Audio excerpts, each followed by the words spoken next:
invite you to the coffee station that we have in the back at any time, please, while we transition to our first panel of the afternoon. 3 people are going to be speaking, and then we're going to have a discussion, making some comments on those talks and some conversation with the audience again. We're starting with Beatriz Elena Rabe Herrera, that perhaps also have some answers to the regional question just posed, because she's coming from that background. She's newly appointed General Manager of VIVA, Empresa de Vivienda de Antioquia, the housing regional agency around Medellin. From 2009 to 11, she worked as Deputy Director of the Planning Department of the Aburrá Valley Metropolitan Area, the Metropolitan Planning Agency, again. From 2007 to 2009, she worked as consultant of public policies, design, and development. She won a grant from the Lincoln Institute of Land Policy to lead the project Urban Indicators for Public Policy Evaluation and coordinate a network for metropolitan area development in which 13 Latin American and Caribbean cities participate. She holds a degree in architecture and a degree in urban development, both from Universidad Pontificia Bolivariana in Medellin. Beatriz?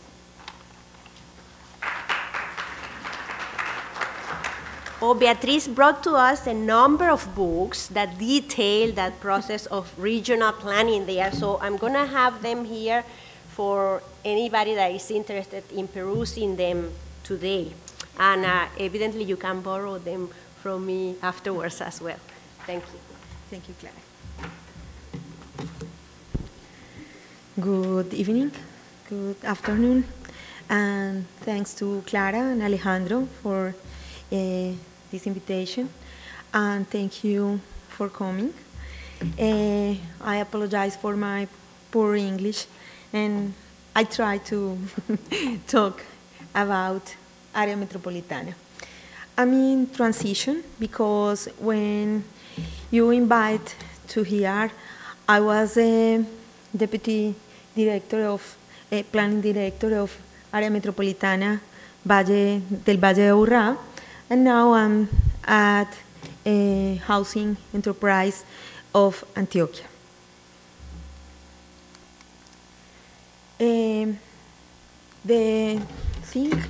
The important thing of this transition is that the lessons from Medellin, we bring the lessons from Medellin to Área Metropolitana, and now the lessons that Alejandro told to you, we want to leave this to Antioquia.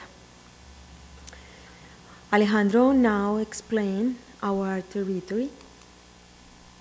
This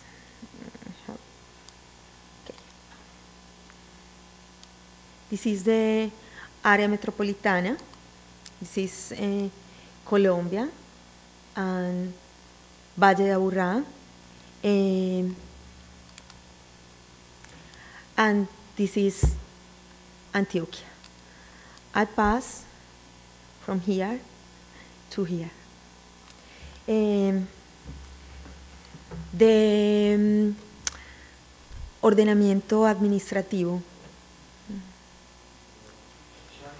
In Colombia, we have municipalities, departments, are territorial entities, but Área Metropolitana is administrative entity who join 10 municipalities around Medellin. This is Aburrá Valley. Alejandro shows you some of these.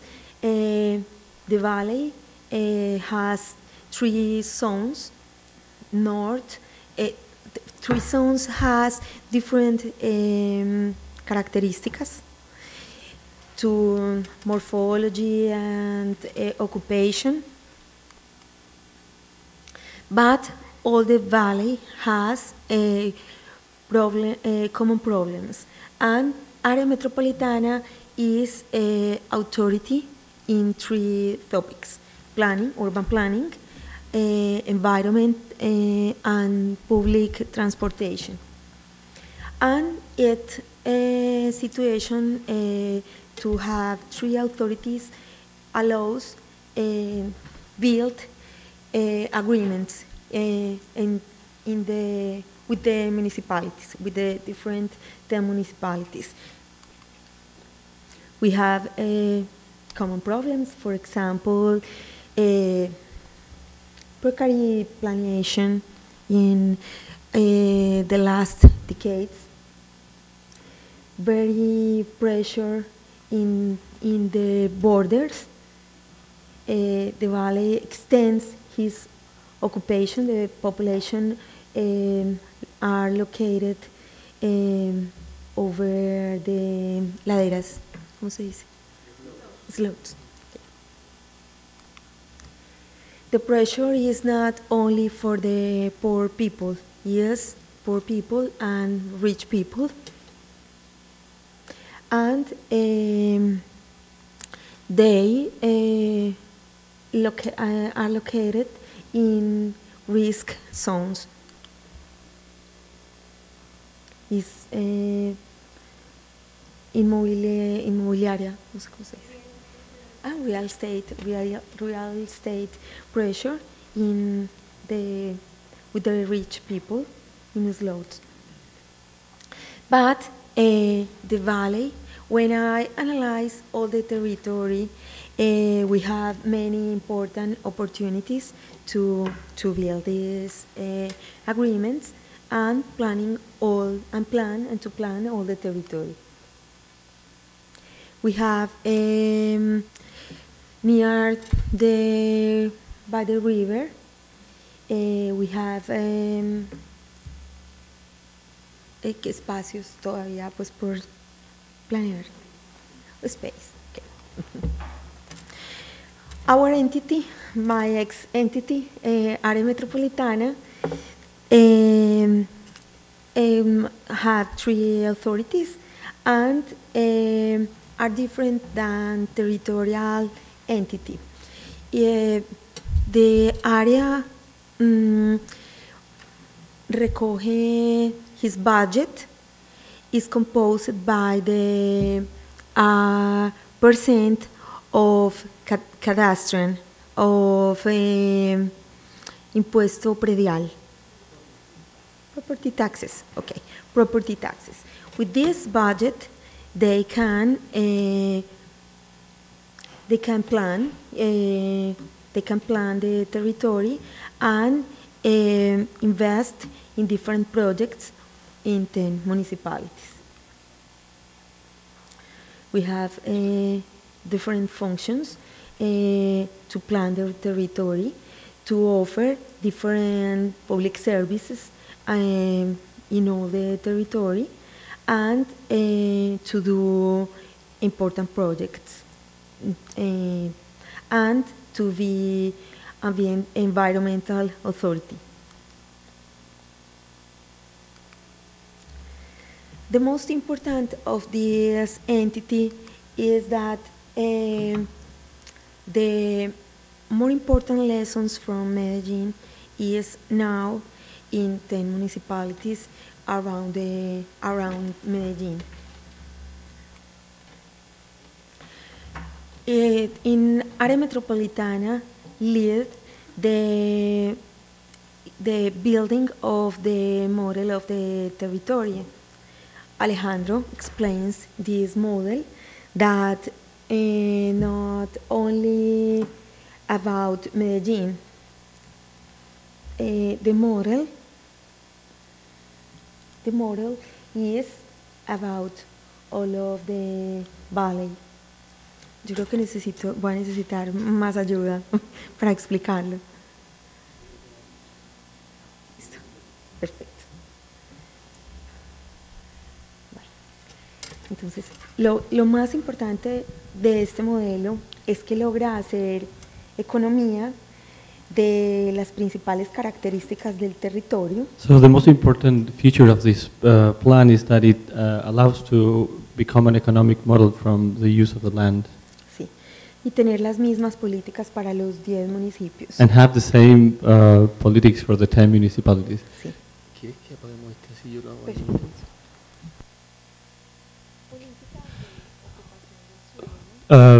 Policies for occupation of the land, density, housing density, to protect the heritage,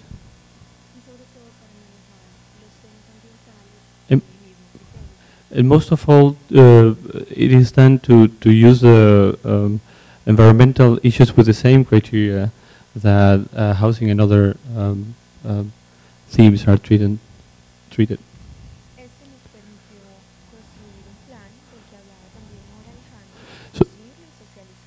So these allowed us to build a plan of which Alejandro already explained, and it allowed us to build a plan and socialize the plan, make it public.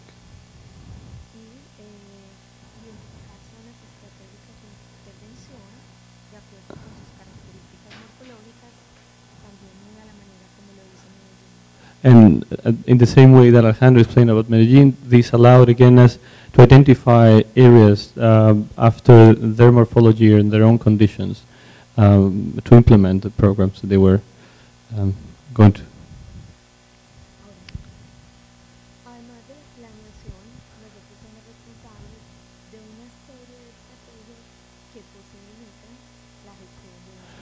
So aside of taking care of the planning for this area, for the Valle de Aburrá metropolitan area, we are in charge of implementing those policies.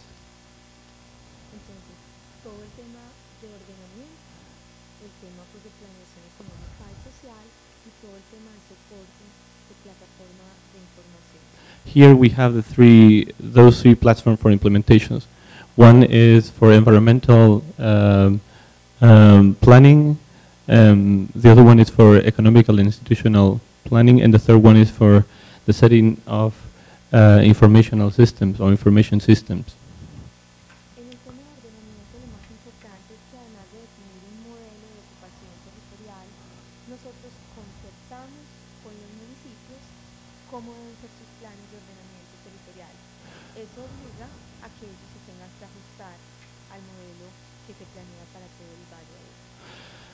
Basically, at the first of the three implementation plans, we don't just set a territorial or a regional plan for all municipalities, but we negotiate or plan with each municipality to discuss how each municipal plan is going to be integrated in a greater regional plan.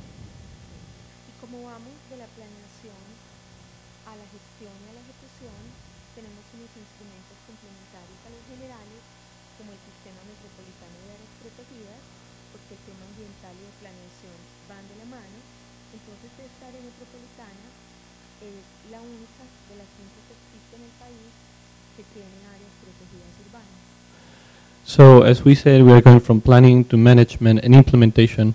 We wanted to incorporate environmental management within the plan, and that has made our metropolitan area to be the first one that integrates environmental issues or plans within other topics, such as housing, as we said before.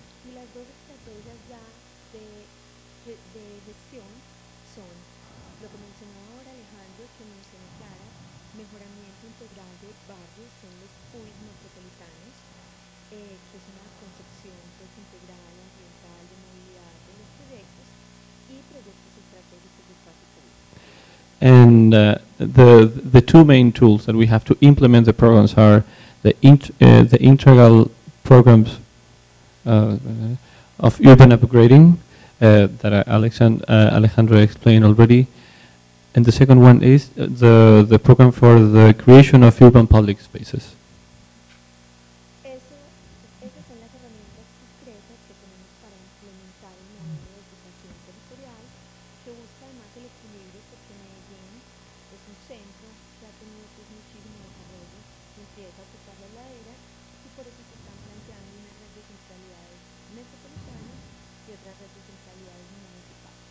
So this is the way somehow that we have tackled regional planning in the area, because Medellin is currently growing and we needed to find a systemic approach that allowed us to operate in different areas that integrated the whole metropolitan region.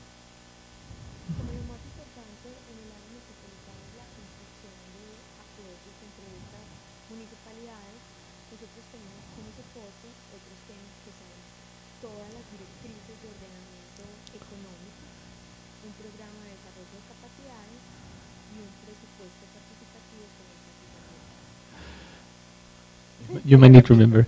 Las tres herramientas que complementan la intervención física son los lineamientos de desarrollo económico para todo el valle, que ayudan pues a consolidar la vocación del valle. So the three tools that that go in parallel to the physical planning for the region are an economic strategy. Los lineamientos de desarrollo económico, el programa de desarrollo de capacidades institucionales y el presupuesto participativo con énfasis ambiental. So the first one is a program for economic development for each of the municipalities. The second one is capacity building for each municipality, and the third one is the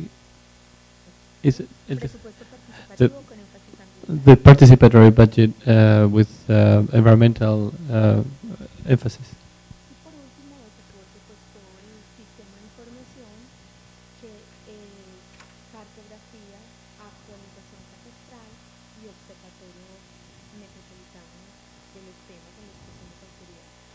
And the third level of implementation that was mentioned focuses mostly in the mapping and cartographing. I don't know if you say it this way. The mapping and the like the registry or the acknowledgement of all the territories and cadastros, the lots and the properties that are at each municipality. Es un sistema de información institucional y territorial, porque además nos ha permitido conectar a los 10 municipios pues, con aulas digitales, con todo el sistema pues, para que la comunidad tenga acceso a las tecnologías.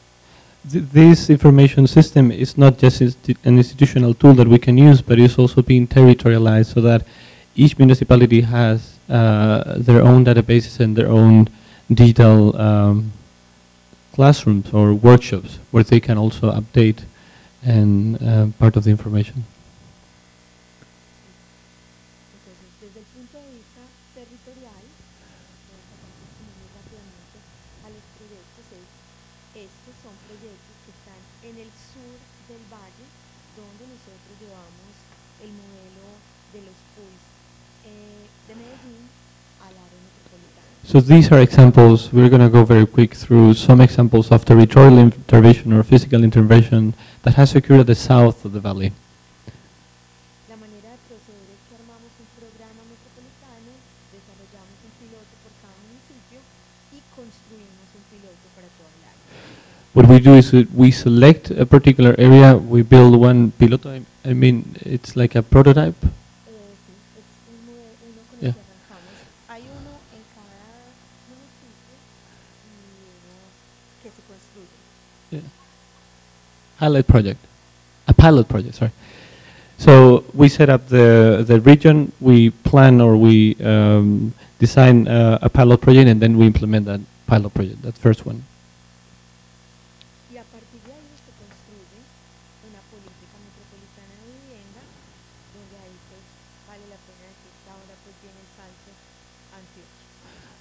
Antioquia. From then on, then there is a municipal housing policy that gets implemented, and it's now when we have to make that jump for implementing that housing policy for the whole region of Antioquia. Ahí pues hay modelos de cada una de las cosas pues, que ya mencionamos, áreas protegidas y esto. So here we have some description of part of the programs that. En cada proyecto el modelo es tener una política metropolitana, tener unos proyectos, un programa de proyectos que cubran todas las áreas y unas ejecuciones concretas, como en este caso, En el área protegida tenemos todas las adecuaciones paisajísticas y urbanísticas para que no solamente tengan la categoría de protegida, sino que la comunidad efectivamente pueda apropiarse del lugar.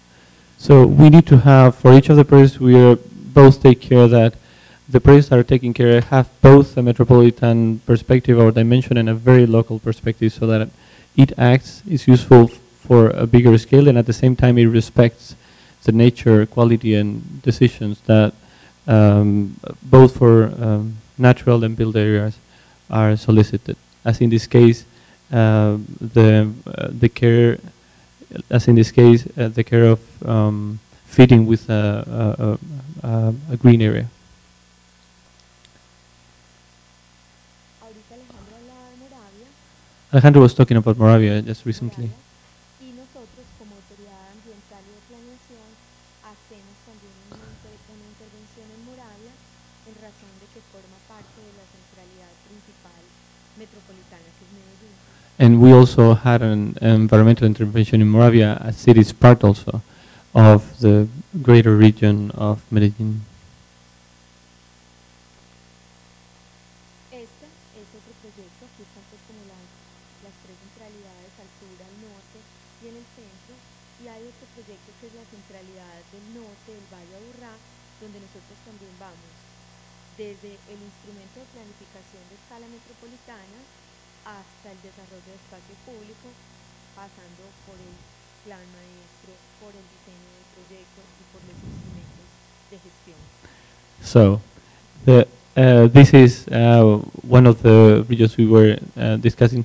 This is one of the centralities that Alejandro also was talking about. One of those areas where we develop projects within the greater area. And here we have very various projects that go from mobility issues to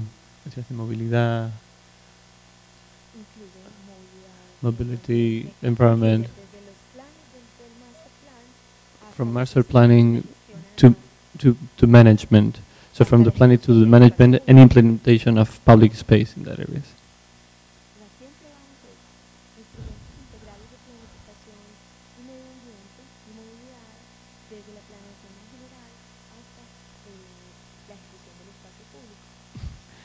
In all of the projects, we go from the planning of the very general master plan to the implementation of environmental mobility issues and public space, building of public space. This is the model for the south area, a similar one that we're developing.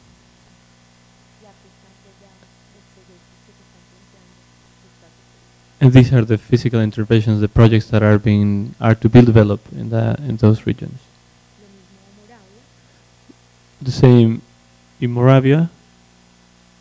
Likewise in Moravia. We're going to go through very quickly.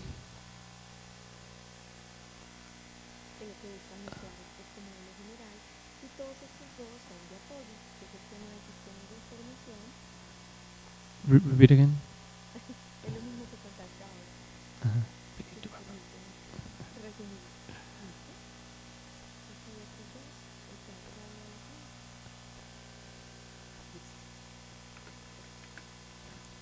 Thank you very much.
Planning and Public Administration from the Escuela Superior de Administración Pública, Bogotá, Colombia. María Elena. Thank you, Clara.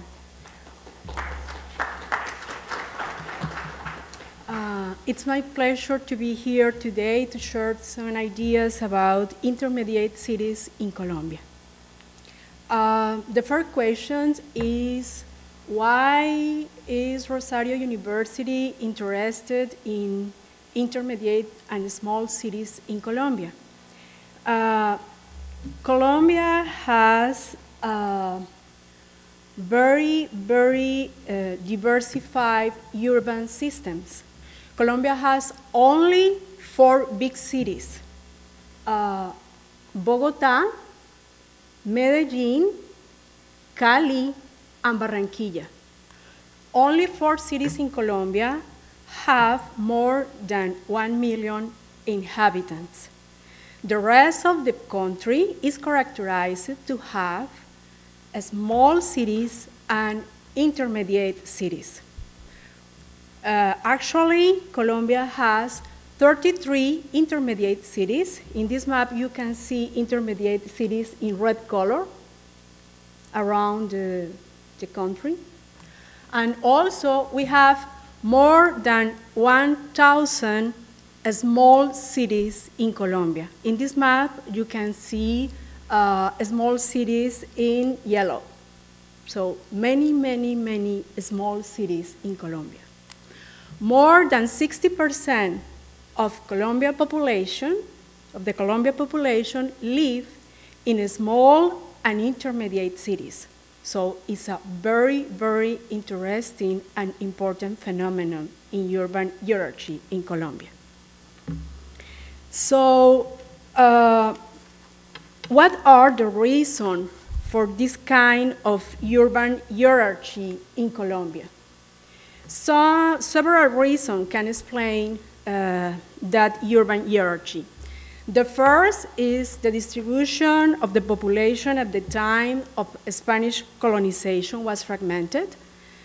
In consequence, the policy of Spanish occupation was based on the foundation of the cities for the sole purpose of controlling peripheral spaces in the country. Another reason is the limitation of the relief and the Colombian natural environment. Colombia has 5 different natural regions, and those regions are really isolated and really different one to each other. For that reason, even today, we have a lack of proper network of routes. And in the last year, we had a very higher rain season, and this network of routes is have many damages. The other reason is the rise of the coffee industry at the end of the 19th century, because in Colombia, coffee region is not only one department or a state. In Colombia, 7 different departments produce coffee and have a strong coffee industry. And the last reason is the local provision of own diversified and complementary economic bases. In Colombia, productive activities have never been concentrated in a single region. So let's now to see how is urban population in Colombia. The last census in Colombia was in 2005, and before we have another census in 1993. In the period from 1993 to 2005, intermediate cities grew in 66% in this period. So it's a very dynamic phenomenon. And the growth of the level of urbanization of the country has had a direct effect on the internal migration. So even though urban centers in Colombia are concentrated in the Andes mountain range. How? Because this is a very, very rich area with all industries here, and in the east of the country, little more 40% of this area is jungle. So we don't have population, a strong economic activities, etc. Okay. This other map shows the distribution of urban population in Colombia. Today, more than 73% of the population in Colombia live in urban centers. But those centers are not big cities. Those centers are small and medium-sized and intermediate cities. So it's a very important subject to study in Colombia. But what are the characteristics of the Colombian intermediate cities? Colombian intermediate cities have, we can say 5 important characteristics. The first is they have social, economic, and cultural interaction. They are really, really sub-regional centers to economic activities, social networks, social services, all of them. They have also a strong local culture and identity. Colombian people can say, I am from Bucaramanga, very, very proud. I am from Cartagena. And people have a strong identity. Even today, intermediate cities in Colombia have a great potential to maintain best urban environmental conditions. And they play a role in the infrastructure networks that connect local, regional, and national networks in the country. And finally, they have local or regional governments that channel demands and needs of large segment of the population in the country. So what happened with subregional centers in Colombia? Actually, Colombia has 17 subregional centers. Most of them are located in the Andes mountain range. Only a few number of centers are located in the east of the country. They start to grow because mineral industry are located now in those regions. But what happened in intermediate cities? Why Rosario University and other institutions wants to know what happened? The problem is the quality of life in the intermediate cities has deteriorated in the last 20 years.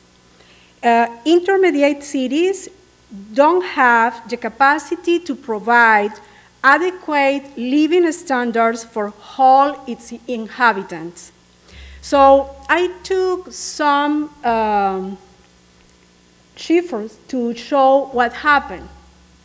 If you compare the index of unmet basic needs, only 2 intermediate cities in the country have a comparative index to the big cities like Medellin, Barranquilla, Cali, or Bogotá. The other intermediate cities in Colombia, which have a big population, have higher level of unmet basic needs.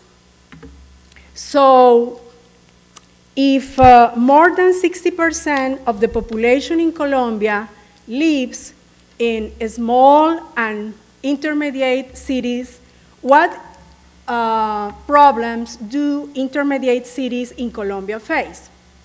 The first problem is the highest concentration of population below the poverty line, in contrast with big cities in Colombia, those 4 big cities in Colombia. The second problem is the degradation of their natural environments. In the last rain season, several cities showed its environmental vulnerability. They have few spaces for recreation and cultural activities. They have problems in transportation and also deficit in their sanitation, energy, and communication systems. They have a strong phenomenon of urban violence, and in contrast than Bogota or Medellin, they have a deficient citizen participation in the governance of the cities. And one of the reasons for that is local planning exercises don't take into consideration the characteristic of the regions.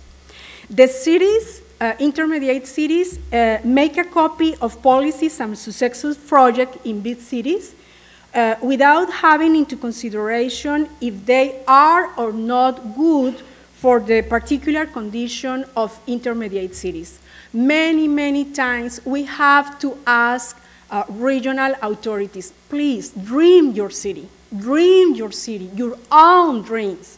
Not Bogota dreams, no Medellin dreams, no Barranquilla dreams, your own dreams. So what has the Colombian government done? Only in 2006, for the first time, Colombia in the Uribe's government include in the National Development Plan a specific policy for intermediate cities. This policy was named Compact and Sustainable Cities. This policy had 3 different goals. The first goal was to increase the quality and quantity of public spaces. The second goal was to promote smart growth and planned use of urban land. And finally, to improve the effective management of urban development and sectorial institutions. But the problem with this strategy was not all intermediate cities in Colombia have institutional capacities to get successfully these goals. So, in the new National Development Plan, from 2010 to 2014, Santos government include a strategy for intermediate cities, and this strategy is emphasized on articulate regional and urban systems of territorial development. The goal of this policy is to develop a process of institutional coordination between the national government and local authorities to integrate the different components of the strategy, because the particular conditions of each city are very different from each other. So, how can we go forward on developing intermediate cities in Colombia? At this point, I would like to share some ideas with this audience. The first, territorial development policies must harmonize the needs of its population with their capacity to support environmental and economic conditions for all people who live in those cities. Because by now, they only try to manage the growth and expansion of the cities. Coffee region in Colombia is a very good example of this kind of work in territorial development. In consequence, it is necessary that each locality in regional cooperation makes its decision about maximum urban density. On the other hand, local governments have to provide public transportation systems, urban infrastructures, and social service to recover and ensure better standards of living for its population. All intermediate cities in Colombia work now in this process, but they have limits to do a good work. In terms of economic development, intermediate cities have to understand that in the context of the globalization, the size of the city is less important than in the past. So therefore, the cities need to create strategies for competitive specialization and complementary strategies to enhance the creative capacity of innovation. Bucaramanga is a very good example for this strategy. With regard to regional interaction, the strengthening of intermediate cities network will contribute to control the selected migration flows which drain the more competitive workforce to small towns and rural areas. Caribbean region is a good example of this strategy. They started to work 3 years ago. Very, very nice work. And finally, social and environmental productivity for the achievement of the necessary local and regional balances must be incorporated in the process of urban planning. In conclusion, if the national, regional, and local governments really want to move forward in human development in Colombia, they must work hard to improve the quality of life in intermediate cities. Thank you very much.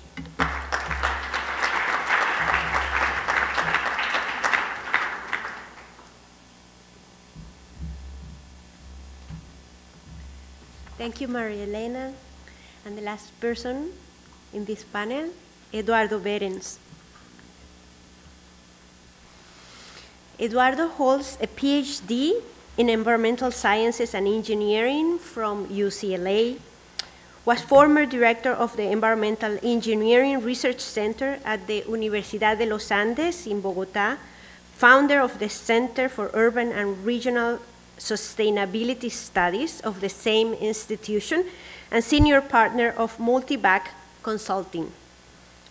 Berens is current director of the Department of Civil and Environmental Engineering at Universidad de los Andes and an op-ed editor or writer at El Tiempo newspaper on matters of urban development. He's also author of numerous peer-reviewed journal articles. Eduardo.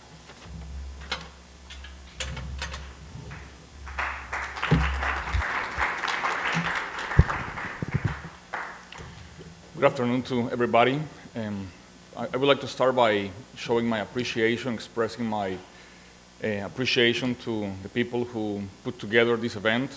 It is always fun to come to the Big Apple. Thank you very much, Professor Irazabal, Alejandro, and everyone involved in this. So, again, my name is Eduardo Berens. I'm going to share with you some ideas, some thoughts regarding public transportation in Bogotá. First thing, I need to provide some context, give you just a brief history and some numbers, again, to give context to the main conclusions that I will reach towards the end of the talk. Bogotá, in a couple of decades, we will become a 500-year-old city. It's Colombia's capital, the largest city in terms of both area and population size. It's about 8 million people living in 400 square kilometers. That's in terms of population, similar size to New York City, in about half its size. So that means we have double, the population density in Bogotá is twice what you will see in New York, very similar to the one in Manhattan. So it's 220,000 people per square kilometer or 200 people per hectare. In terms of economy, not so similar to New York, the economy is about $80 million GDP, annual GDP. That is a significant number. It's larger than many Central American countries, larger than several South American countries, even larger than some states in the US. It's about the size of New Mexico in terms of economy, some 50 times smaller than the economy of the New York State. 12 million daily trips, about 50 million kilometers travel, including all modes of transportation. These are small numbers, probably 10 to 15 times smaller than you will see in New York. 15,000 road kilometers within the city. That's a good number. If you compare that number with the number of vehicles, that indicator is similar to the one you will see in cities like London and many American cities. So our problem is not the number of kilometers that are built within the city, but the quality of that infrastructure. We lack tunnels, we lack bridges. How do you manage the intersections is probably the main problem in terms of mobility in Bogota. CO2 emissions are also very small compared to an American city, about 15 million tons per year. That's again 15 to 20 times smaller than something that you will see in a city like New York. 1.5 million vehicles. Of those, 1.2 are private vehicles. We have, again, that small number compared to an American city.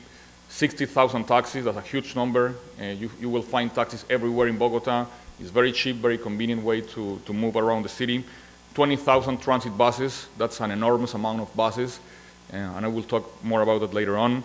200,000 motorcycles, also a source of concern in Bogota. I will also say more about that. So the motorization rate, that is the number of vehicles per inhabitant, it's about 150 vehicles per 1,000 people, or 0.15 vehicles per person. That's a small number. You will see in American cities easily 3 times or 4 times that number. Even in areas like Southern California, you will find that the motorization rate is about 1. It's 1 vehicle per person. Bogota is 0.15. More important than that, the daily distribution. I apologize, some of my slides are partially in Spanish. So we have, this is a number that we could feel proud of. 42% of the trips are conducted by the transit buses.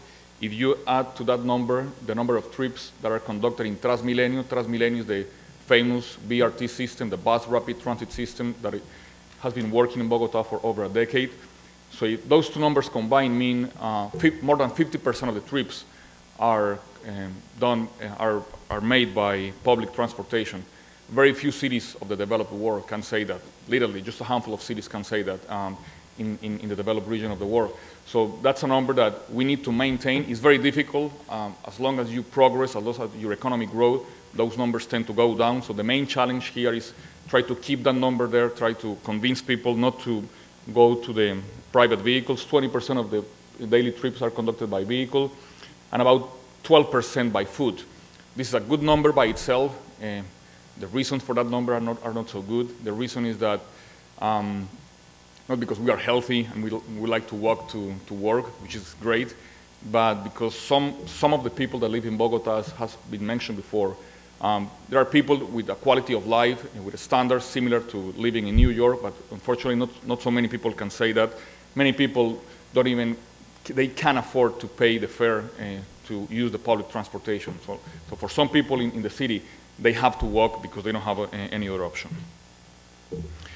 As I said before, the problem here is that even though these numbers are good, 50%, more than 50% daily trips by public transportation, those numbers tend to go down as you grow, as your economy grows. This is a plot. This is, I'm sorry, again, this is in Spanish. GDP per capita. This is a measure of the economy on the horizontal axis, motorization rate on the vertical axis, and this is the path that we all follow. In Colombia, Uganda, Switzerland, we all do the same. When you grow, you use more vehicles per person. So developed economies are right here, and the curve flattens as you approach to the 1 vehicle per person. And the implication of this is that if you keep growing economically, the situation in the city won't change that much. Traffic tends to get worse, but slowly compared to what you will see where we are in Colombia. Bogota and Medellin are higher than the Colombian average, so we are in the exponential part of the curve. So when we grow, immediately you will have more vehicles. Literally, in Bogota, in the last decade, the size of the vehicle fleet doubled in a period of 10 years. and it will double again in the next 15 to 20 years. So not only the fact that it's increasing the number of vehicles, but the speed at which that is happening. Similar results. This is something we have put together in our university. This is a timeline. Horizontal axis is the time we are here, 2012. This goes up to 2040. This is the modal split and the modal transportation split. So we are here. The red line is public transportation, so we will go down. When we grow, Colombian economy is expected to grow around 5% every year during the next decade, the next couple of decades, unless something happens. Bogota will grow even more rapidly than that. So as we grow economically, as time passes, public transportation usage will go down. This is the red line. And then the blue line is the private vehicle usage. It will go up. And finally, those curves will intersect, and we will become a developed economy, where you have more vehicles, more vehicle usage, more private vehicle usage than public transportation. This is what is expected to happen. This is the business as usual scenario. Again, the challenge is how to avoid that situation. We also have some current issues that are probably interesting for some of you. We have this type of traffic, which is typical to many cities, just too many cars for the streets you have.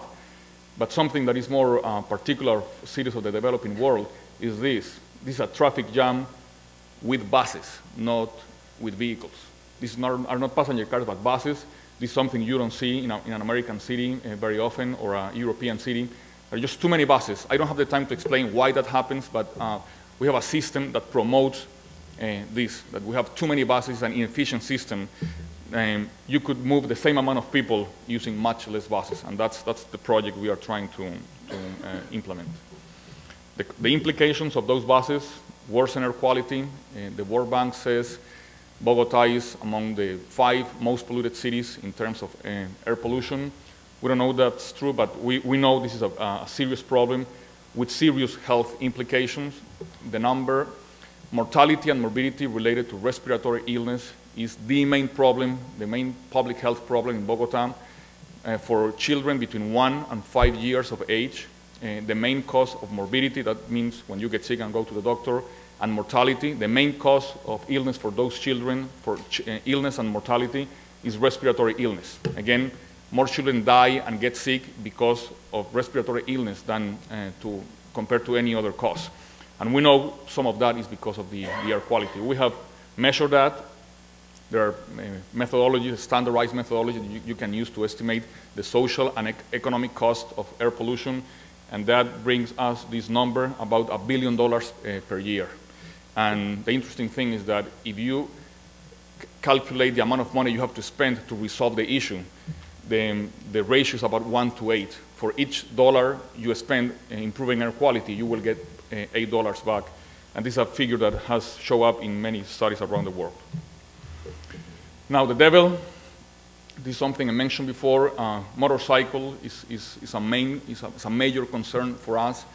Said before, 2,000 motorcycles in Bogota, and this figure will keep growing and will keep going up. This is not Bogota. I won't say the city. I don't want to hurt anyone's feelings. So this is not Bogota, but could become Bogota. And many Caribbean cities in Colombia, they are starting to look kind of like that. And the motorcycle, I'm just making a joke here, this is the devil in urban planning, because the motorcycle, the massive use of motorcycles promotes air pollution, is more dangerous, it promotes more accidents in the road. People tend to behave more erratically when they operate motorcycles. So this is something that we don't like to be the case in our cities. The solution is already invented. We know what to do. The problem is how to do it. What you need is an integrated public transportation system where the magic word is integrated. I won't explain this because you all know how this works, is how it's supposed to work. In any city of the developed world, you have this. You have an integrated system where you have just one central planning, single authority. So it's a system controlled by just one entity. That's not the case in Bogota or in some parts of Bogota and in many cities in Latin America. You have to have a unified fare collection. That means you don't pay the driver. You just buy a card and you use that card in the different components of the system. So you have mode integration, and more importantly than any of the above, no competition within the market. That means if you operate in one route and you have buses collecting passengers, it's the same company that uses, the same company owns all the buses.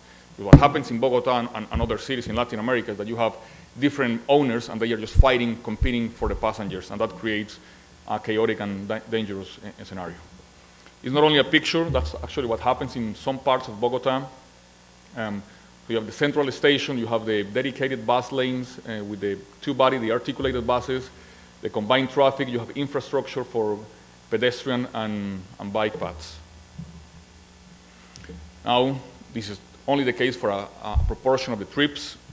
I will go back just for 1 second to this graph. 42% of the trips are conducted by the crappy buses, the chaotic system.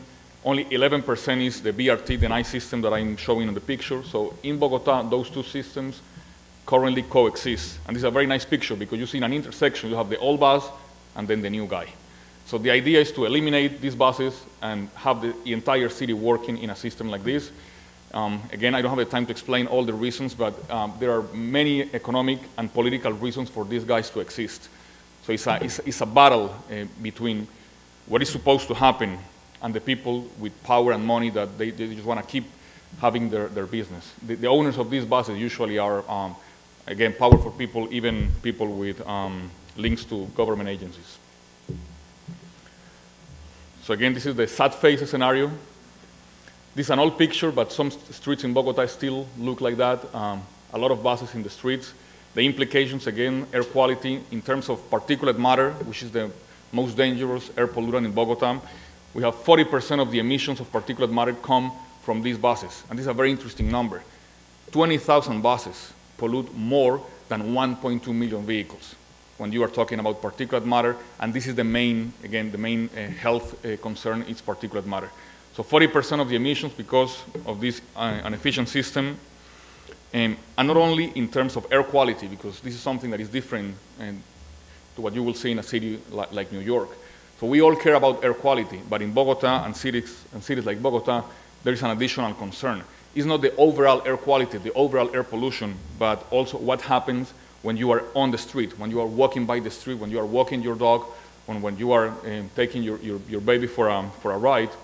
If you are walking here, you are exposed to these emissions by those buses.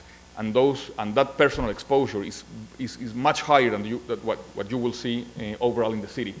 So I have here a picture of two tough-looking Colombian students that are making measurements in those mean streets at nighttime. So this is the results. We have done this many times.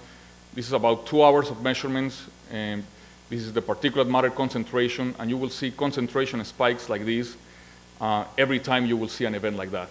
So every time, if you are on the street and a bus like that passes by, then you will see this concentration spike. This is 350 micrograms per cubic meter of PM2.5. That's fine particulate matter, the one that once you inhale those particles, they penetrate deep into your lungs. If you were an expert on this subject, and I tell you that we have 350 micrograms per cubic meter, you will stand and you will tell me my instruments have to be wrong. This is a huge amount of particles. This is more than 20 times the air quality standard. So you don't want to be there when those buses are passing by, and they are passing by, as I show you, all the time. So going back to the happy faces scenario, 20% of the public transportation trips actually correspond to this reality. So this is 20% of the time, this is 80% of the time. So we need to convert this into 100% of the time.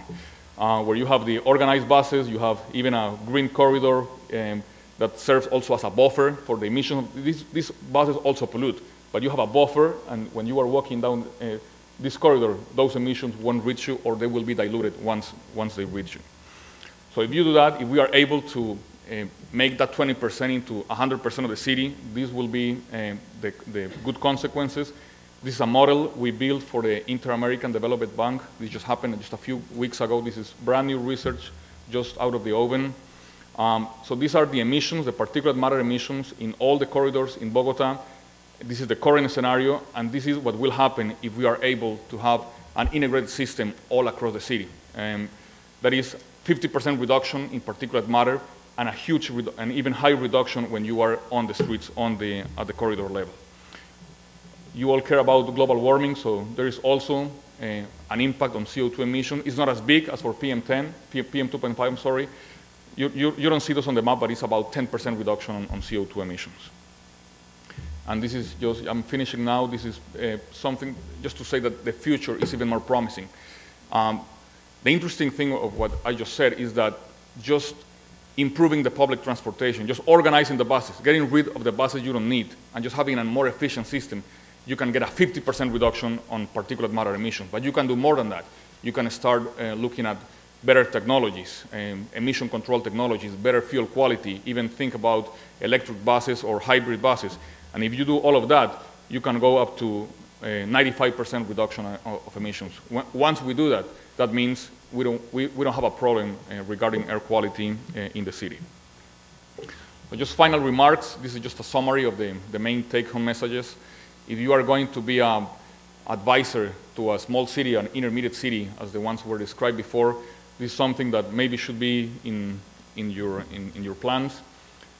Improving public transportation in a city like Bogota is the most effective single measure to avoid or to reduce air pollution and its harmful effect on public health. It is also probably the only way that you can use to avoid the usage of private vehicles.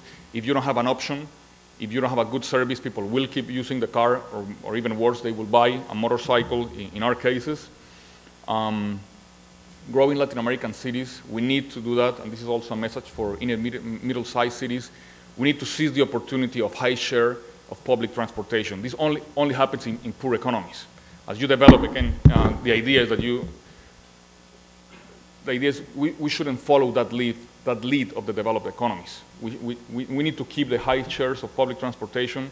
That window closes very rapidly, and so we need to go that way. And this is also something that is very important to me as beware of the motorcycle. If we keep providing bad service regarding public transportation, people will keep buying motorcycles. There is no worse scenario. This is happening already in Asia, in Caribbean cities in Colombia. So many people use the motorcycle, and they rather buy a motorcycle than ride on the buses, that the public transportation companies are going bankrupt. So the owner of the transit buses, they go into bankruptcy, they stop providing the service, and all the people use a motorcycle. There is no worse scenario on urban planning than replacing public transportation by motorcycles. That's all I have to say, and I will be happy to take any questions or comments. Thank you. Eduardo was the last speaker in this panel on urban and regional planning. We're going to have a discussion now. Jorge Otero Pailos, that is our very own professor here at the Graduate School of Architecture, Planning and Preservation. Jorge Otero is New York-based architect as well, artist and theorist, specialized in experimental forms of preservation. He's the founder and editor of the journal Futuro Anterior. His artworks have been exhibited in international shows such as the Venice Biennale and others. His work rethinks preservation as a powerful countercultural practice that creates alternative futures for our world heritage. So Jorge is going to be offering some comments on the talks that we just had, and then I'm going to invite him and the speakers to come to the table to host some other questions and conversation with the audience. Jorge. Can we all sit at the table? Okay.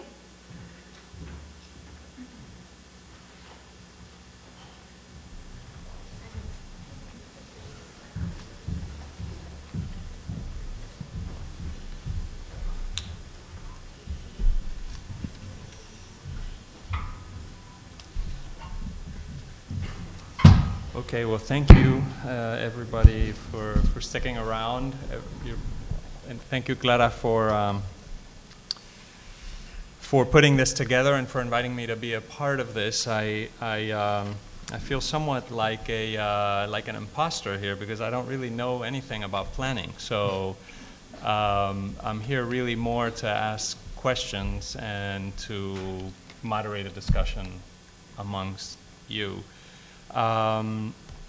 There is, I mean, my specialization is really in architecture and historic preservation. And preservation has a big component in planning, of course. And although I didn't hear it mentioned today, I imagine it's somewhere there. And you know, I don't mean to, you know, make my own bias on the world have to be part of the discussion, because I think really the discussion was, as the title of the conference is, what is social urbanism? So I just kept asking myself, you know, what is it? You know, being somebody completely foreign to this. And really, you know, from the little I know about planning, from listening to my colleagues and sitting on a floor surrounded by planners and all the other offices, you know, what is really so different about this model of social urbanism that you're proposing, that we discuss today? So that's, in a sense, the question for the panel, and I guess I just frame that a little bit more. One of the words that I kept hearing over and over during the course of the day was the word integration. It came up in Alejandro's talk, it came up in Beatriz's talk. Eduardo called it the magic word. So anytime magic is invoked, I'm really interested. So what is the sort of magic? Because magic is somehow related to ideology. So if somehow integration is a kind of ideological position within planning, then I think it's worth examining somehow what is underneath it. The kinds of things that we were being presented as benefiting or driving integration were transportation.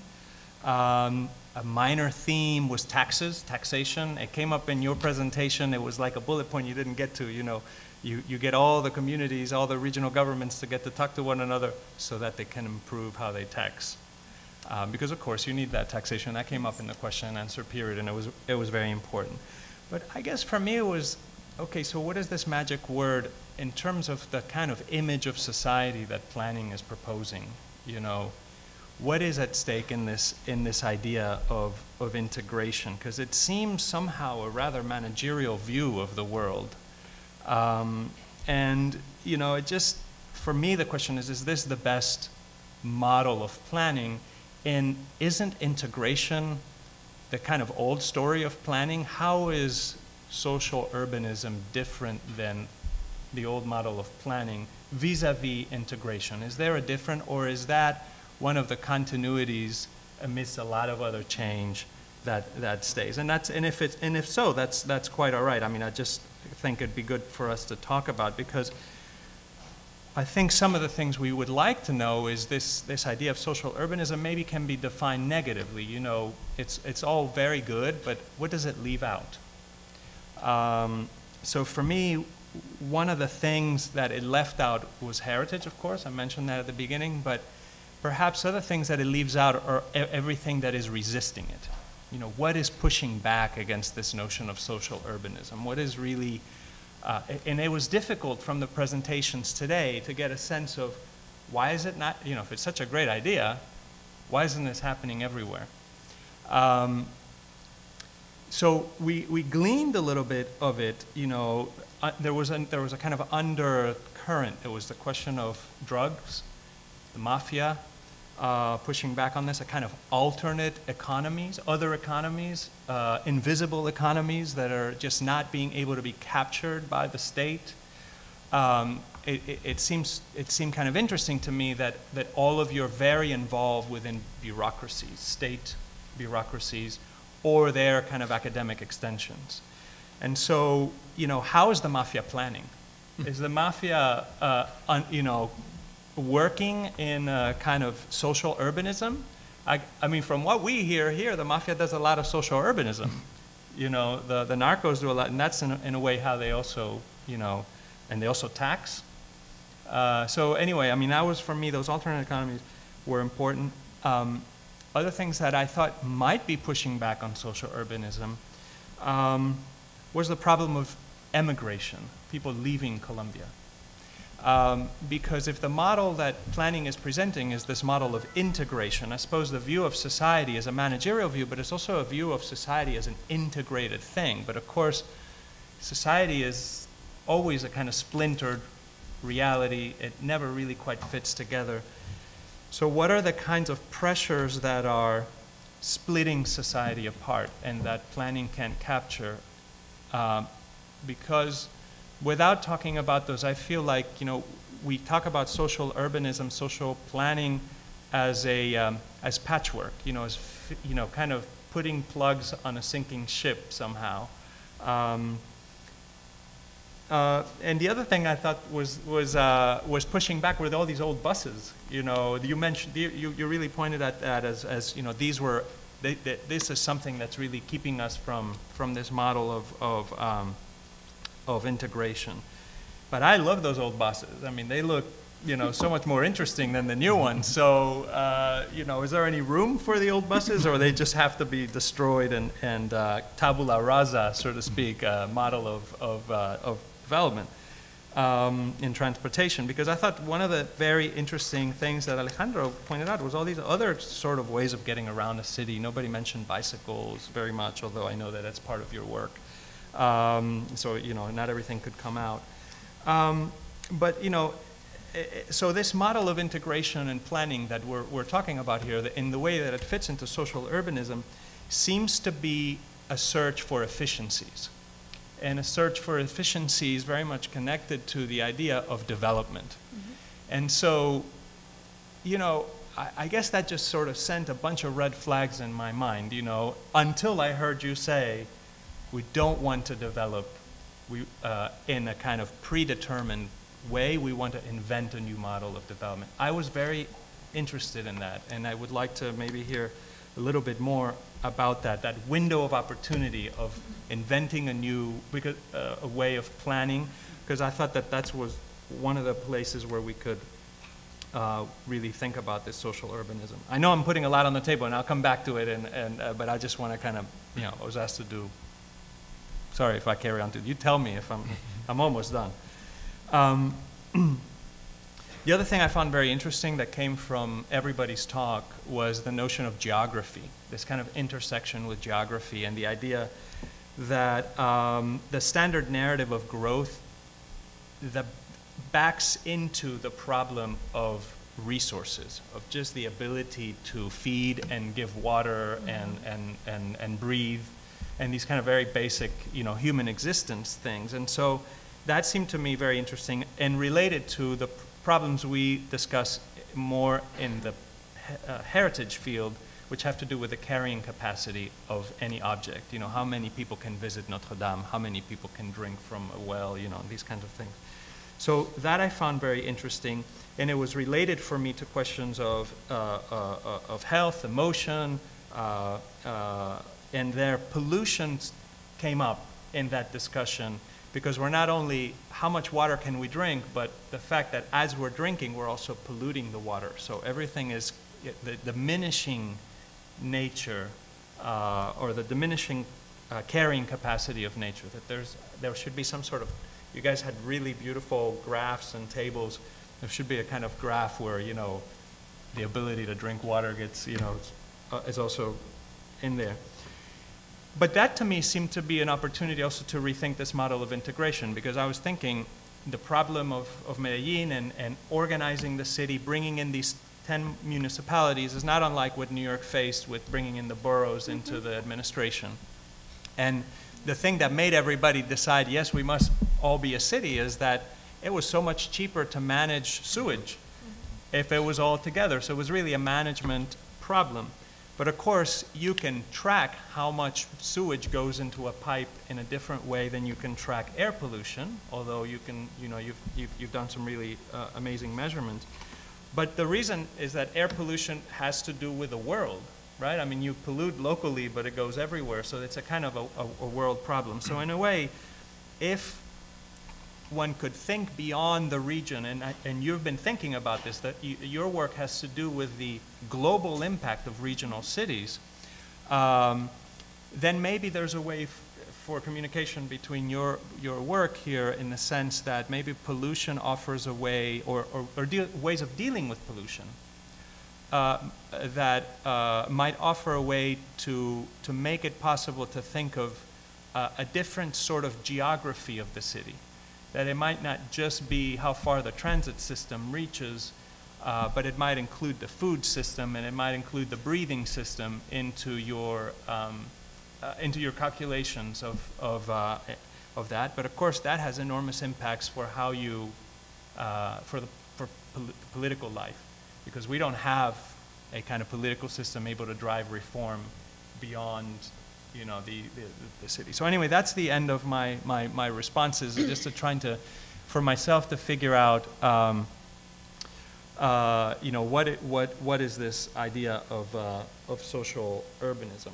But so if I could maybe then turn that into a series of questions for each of you, and maybe starting with Eduardo, you know, if we had to take out the word integration from your work, would there be any other way to deal with the problem of air quality than integration?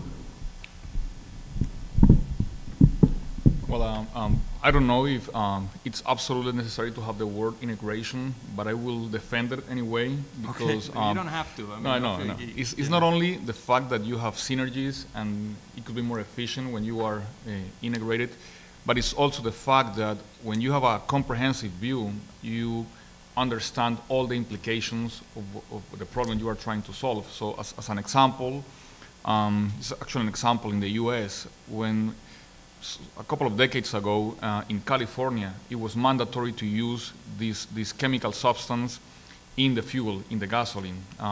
It's called MTBE. It's a substance that improves the combustion when you use it on gasoline. So it was mandatory to use it because at that point in time, the Air Resources Board in California was concerned with the carbon monoxide pollution. So they made mandatory this chemical. They use it in the gas stations, and of course, because it works, it reduced the amount of CO, carbon monoxide, in the air. But because this was not an integrated analysis, they realized years later that they had made a tremendous mistake, because the MTBE, it's a very dangerous chemical substance that is carcinogenic. When you drink water with MTBE, you may get, you might get cancer. So they started putting MTBE in all of the gas stations. MTBE eventually reached the groundwater, and it created a huge problem. And they are still paying for the remediation of those of the groundwater in California. So again, integration is not only good for the synergies and for the efficiency, but also because it gives you a better perspective of what you are trying to solve. So I guess it's more than just efficiency. Maria, you had your talk was very clearly one in which you were trying to advance a new model for planning, that we've been focusing so much on the big cities. We got to focus on the medium-sized cities, because this is really where the problems are, where the real activity is. This is where maybe social urbanism can make the greatest impact. And I was wondering if you could tell us a little bit more about that, in relation to the fact that, of something you said, that Colombia has a very poor road network, that these are kind of disconnected cities, right? So, but you're making the claim that social urbanism somehow can be international. It can kind of jump from the regional to the international. I mean, can you tell us a little bit more about that? Like, yes. How do you see that? Okay. Colombia has 5 different natural regions, and those regions are really, really isolated, and we have a lot of problems with the network of roads, even today. One of the most important programs in the actual national plan, development plan is to build a real network of routes because many cities, small and middle-sized and intermediate cities in Colombia, don't have any connections to explode and to train their products. So this is a very important work to do to national, regional, and local governments in Colombia. So in other way, we have many problems about illegal groups, because we have, even today, a big problem with narcotraffic activity. So, for instance, in the last month, in a big region in Colombia, Santa Marta, Monteria, and also in Urabá, Back Green is an illegal group, stop all economic and social activity, because they told to the population, if they got out the houses or open the stores, etc., they are going to attack civil population. So it's not only in the jungle with the war is now. Urban violence in Colombia is a big problem in Caribbean region, in the center of the region, in coffee region, in the south of the country. So we have a big problem. And network of the roots is one of the reasons, because illegal groups have can to improve their activities. So this is one of the problems. And the second is, in Colombia, these 5 natural regions have a strong history and identity. And not all regions want to connect with other regions in Colombia. Antioquia, for example, has a very high conflict sometimes with coffee regions and Bogota, and people say, oh, but why Antioquia do that, or why Bogota do that, or why Cali do that? So, but do they have affinities with other places in the world that yes, are not necessarily? Absolutely. Coffee region is a very good example of this strategy. In 1997, coffee region had a headquarters, a big tragedy, and also a coffee crisis in the coffee industry. So in those years, coffee region start to meet of millennium dialogues to dream the region. And they start to think, okay, if we don't not do anything with other cities in Colombia, we have to try to connect with other cities in the world. So by now, Pereira, Manizales, and Armenia have connections with other cities in other countries and produce to provide different kind of products to Venezuela, Ecuador, Bolivia, and even United States. Thanks. Beatriz, you mentioned environmental risk in your presentation, and it was really fascinating. I know you're taking on a new position now, and so it's the moment to dream. And part of your equation for planning has education as a big component. Could you tell us a little bit more about that? Because we tend to think of planning, and when we say, you know, as physical things, and obviously architecture is part of that. But when we talk about social urbanism, it could be also about, I don't know, urbanizing the social, and is education a part of that? I mean, I don't know if we're talking about people moving into cities.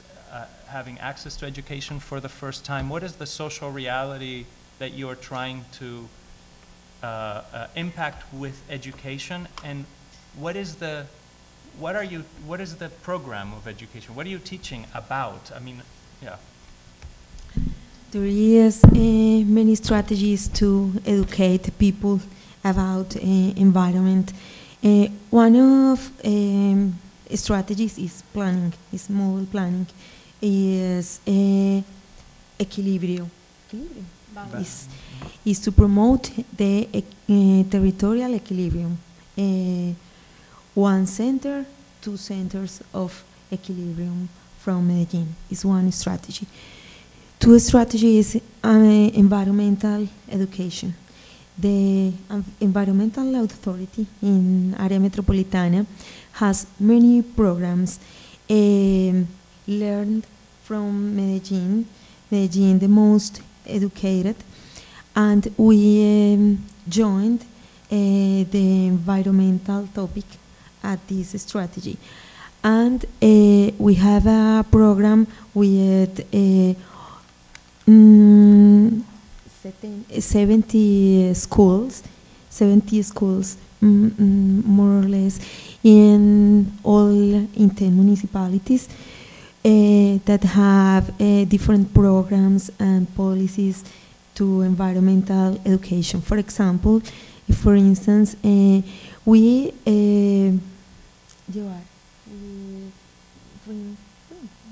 bring the kids to the RV park.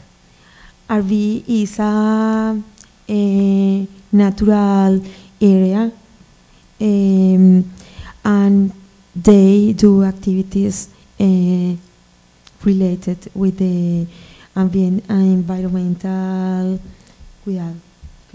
care. Is food a part of that? Teaching about food production, food consumption, yes. Urban agriculture? Yes. Is that Yes. part of that? With all the groups, we have different strategies. We have a program that teach the little empresarios. Small business owners or entrepreneurs. Okay. Business owners to manage his enterprises and the production strategies. The one of sectorial plans was the lines for producción más limpia, clean production to enterprises, and strategies for all people. We have a strategy, respira profundo. Deep breath. Deep breath. Should I'll take one of those from time to time. Yes, and we leave the people to the public space and promote clean activities and strategies to care the environment. And this is a many portfolio of activities to promote environmental care. If you have a question, please raise your hand. And okay, here we go. Great. So we have 1, 2, 3, and then another one here. That's probably 4. Maybe we just, if we start down here, then we could just work our way up, if that's okay. If that's okay, and then we just work our way up and around the room. And we have about 7 minutes before we have to break for coffee. Eduardo, why don't you tell us about pico y placa? Yeah, there is something called pico y placa. It's a measure that it's supposed to control the number of vehicles on the streets. It's based on the last number on the license plate. So based on that number, some vehicles can use the streets or not, depending on the day of the week. Didn't mention that, you were right. I was going to do it, but I forgot. Actually, in one of my final remarks, I had a sentence about that. I think that the best way to avoid people using the private vehicles is not by those type of measures. I believe it's better to have a better public transportation in which people have a real incentive, a real alternative, like it happens in many cities around the world. For instance, in this city, some people prefer to use metro than using the car because probably it's much cheaper, it's more convenient, etc. So in Bogota, what has happened is that we still don't have a really good public transportation system, but at the same time, we have that restriction on the usage of private vehicles. And what many people say, including me, is that that restriction combined with the lack of proper public transportation, what has promoted is more vehicles, because now people tend to buy a second car to avoid the measure, or even they buy a motorcycle instead of a second car. So I believe that's not the way to go. There was also by the way, we didn't mention that you're also a public intellectual that writes on El Tiempo, Yeah, right, regularly, and you recently weighed in on a new proposal to have stickers put on cars, correctly? Red stickers for, or at least you were quoted on that, following, I guess, a Spanish model for identifying really polluting cars versus really green cars. And I don't know is that something you... Well, that's something different because Pico y Placa, is the measure I mentioned before, is a mobility policy, is to avoid just people using the car. This one is something different. It's to promote cleaner vehicles, and that one I like. Okay. Yeah. Yeah, this is a question, I guess, to Beatriz and to Eduardo, which is, do you see this model of, I also have a question about the term social urbanism, but I guess I'm interested in asking, do you see this as a big break of any kind in the sort of the model it offers to other countries in Latin America from an economic perspective? Because there was a period where a lot of the Latin American structural reforms pushed a discussion of the economy against certain forms of urbanism. And I want to ask, is this an opportunity in the kinds of things you're doing to reinvent the relationship between some of the economic and spatial questions for Latin America? Maybe, since you just spoke, why don't you answer that one? Okay. Yes. Urban hierarchy in Colombia can be a very good model for other countries in Latin America because we don't have a big phenomenon of urban primacy. But we have to work in small and middle-sized cities because today many cities in Colombia, small and middle-sized cities, works in growth in economic activities, but now to have a balance between environmental conditions and quality of life and economic activities. So we need to produce many things, and we need to promote economic growth, but we need also to provide services and better conditions to live in for people. Thank you for your panel. The most astonishing thing for me this afternoon was actually Maria Elena's presentation that in Colombia, 60% of the people live in mid-sized cities. I think this is unique in Latin America. I don't think there's another Latin American country with that statistic. Small and middle-sized cities. Right, and then the second statistic, which was astonishing, is how the quality of life is quickly degrading in this, which is actually a wonderful phenomena for development. To have development spread out throughout the territory in small, mid-sized city is really the ideal for all Latin American countries. So on the one hand, you have already a natural system that promotes this wonderful thing, and at the same time, you have obviously public policies which do not defend it. Mm-hmm.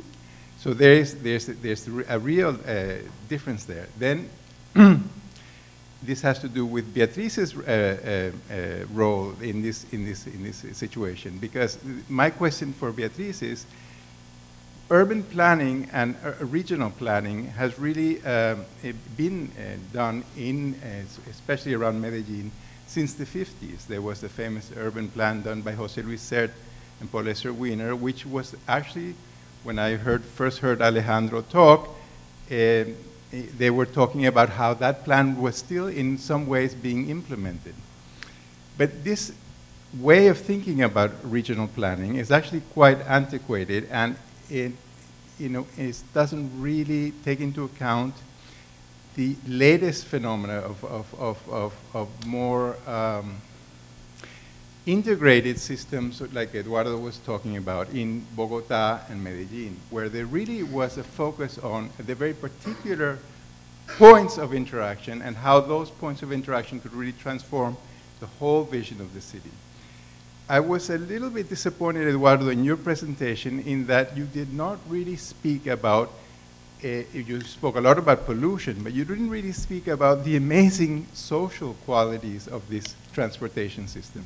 How the criminal rates of Bogota have changed tremendously simply with the Transmillennium, with the better system of transportation. How that affects not just the quality of CO2, which we can't do much about, or the quality of the particulars in the street, which we can do a lot about, which that difference I think is very important to mention, because this is really what affects the urban population.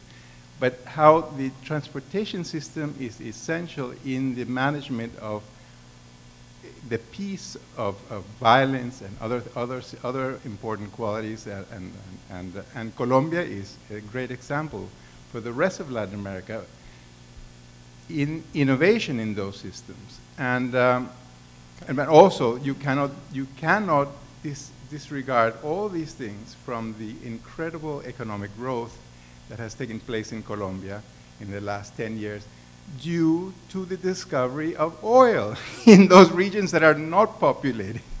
So it's a very complex and wonderfully hybrid presentation, and I really don't have any questions for any of you, but I thank you. So then we'll take one. There was one way in the back, I'm sorry. We only have time for really one more, so that everyone has a little moment to take coffee. Thank you for your comment. Let's take that last question over there, and then everyone's welcome to come and speak. Good afternoon. Just two short questions. One regarding, this is for Maria Elena. Regarding the urban planning policies for intermediate cities, there's an approach that says that like around 70-something% of the population in 10 years are going to be living in urban centers. So regarding this, is there any like policy regarding climate change involvement? Like, is it framing climate change in this urban planning for intermediate cities? And the other question is for Eduardo. Once you understand all the technical and of course academic background of all these transportation issues, especially motorcycle-wise, now how is, like, I think the big challenge is how to like dump this or translate this into policy making. How would you, like, how could that be done? Okay, so why don't we take those one at a time? Okay. In the last 4 years, Colombia started a urban environmental policy because in the past we didn't have a specific policy for that. In the last years, we experimented a higher environmental vulnerability in many middle-sized cities in Colombia. In the last rainy season, Manizales population had 3 weeks without water services, and 2 weeks without gas services. And other cities in Colombia, like Santa Marta, 1 or 2 weeks without electricity services. So environmental vulnerability in the middle-sized and small-sized cities in Colombia is a reality. And national government understand this problem. And different institutions try to work with intermediate, middle-sized, and small cities in Colombia to make better decisions and to think about urban density, because not all cities in Colombia can support big populations. Is it the case to Manizales? Is it the case to Pasto? It is too close to a very, very big volcano. So we think in that and we work in this way. Yeah, that's a very good question. We know the numbers, the diagnosis has been made, we know the indicators, we even know the recipe, we know what to do. The challenge is how to implement that. So I live the good life because I am an academic, so I just complain and I tell the government that they are not doing their job, so that's the easy part. Of course, the difficult part is to actually make that happen. And I think the key, the magic word again, is institutional capability. I mean, we need to strengthen the local government capacity. In the case of Bogota, I don't think the problem is lack of resources. I mean, you all saw the numbers. The local budget in Bogota is more than $10 billion per year. Of course, there are other places in the world where you can have bigger budgets, but that's a significant amount of money. So I think that the key is how to, again, strengthen the institutional capacity. So just one last comment that as a wrap-up, I was struck by both, the quality of all the presentations, so thank you again for that. But also, I think just for the benefit of the audience to say that it seems to me, and since we're talking about education, building institutional capacity and so on, the work that you're doing seems to me somehow related to your training. Mm-hmm. You were trained in LA. Smog is a very big problem there. You brought those concerns to Colombia. You were trained in Geneva. Regional governments are very strong in Switzerland. You brought some of those concerns to Colombia, so on. And not to belabor the point, but I think that now those issues have been fundamentally transformed by your research, and you are now bringing a completely different set of perspectives on those issues to an international audience. So thank you for that. And thank you for the panel. Thank you to the audience for your great questions. And we now have time for some coffee. Thank you.